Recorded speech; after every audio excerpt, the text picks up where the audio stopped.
Breaking news, Unified Super Middleweight Champion Canelo Alvarez versus IBF Super Middleweight Champion William Skull. Kasado na sa May 3. Nakataya dyan ang lahat ng titulo sa Super Middleweight. Hawak ni Canelo ang Unified WBC, WBO at WBA. Kasama ang The Ring Magazine belt. At hawak naman ni William Skull ang IBF Super Middleweight title. At nagkita na rin ng dalawa sa unang pagkakataon. Mapapansin natin na wala ang apat na sanctioning bodies na WBC, WBO, WBA at IBF. Bukod tanging si Turki Al-Sheikh lang ang may hawak ng belt.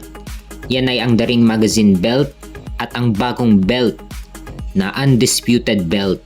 Lumabas na itong Undisputed belt nung laban ni na Alexander Usyk at Tyson Fury at nung laban ni na Artur Beterbiev at Dmitry Bivol. Lumalabas lang itong Undisputed belt o binibigyan lang ni Turki Al-Sheikh ng brand new Undisputed belt kapag isang undisputed ang maglalaban, tulad sa laban ni na Usyk versus Fury at Beterbiev versus Bivol.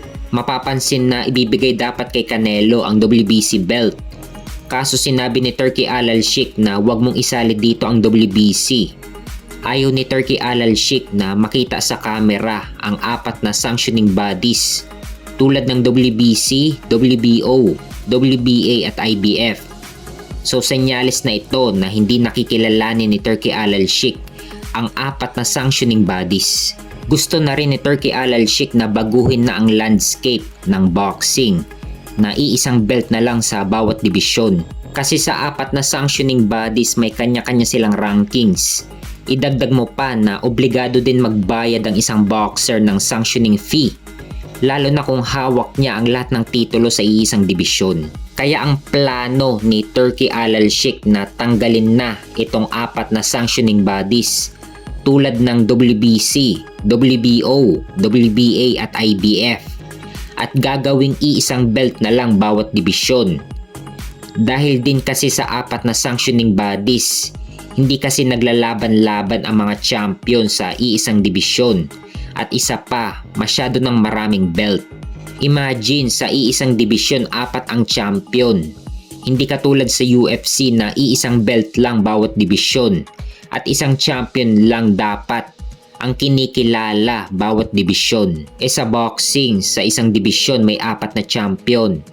Kaya hindi rin na ikakasa ang mga malalaking laban sa boxing dahil masyado ng maraming titulo sa iisang dibisyon. Sa boxing kasi kapag may isang belt na ang isang boxer, okay na sa kanya kahit hindi na siya lumaban sa kapwa niya champion sa isang dibisyon dahil considered as champion na rin siya. Hindi katulad sa UFC na iisang champion lang talaga ang kinikilala bawat dibisyon at naglalaban-laban talaga ang mga malalakas para maging isang ganap na champion.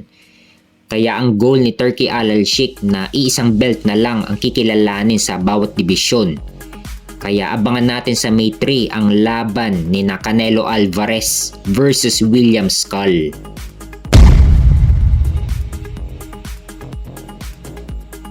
Sa kabilang banda naman, abangan din natin ang unification fight nila IBF Welterweight Champion Jaron Boots Ennis versus the WBA Welterweight Champion Ayman Castañonis sa April 12. Ito ang unang unification fight sa welterweight mula nung ibinakante na ni Crawford ang mga titulo niya. May kartada si Jaron Ennis na 33 wins with 29 knockout at walang talo. Samantalang si Ayman Castañonis naman ay may kartada na 15 wins with 9 knockout at walang talo. Kaya abangan natin ang laban nila sa April 12.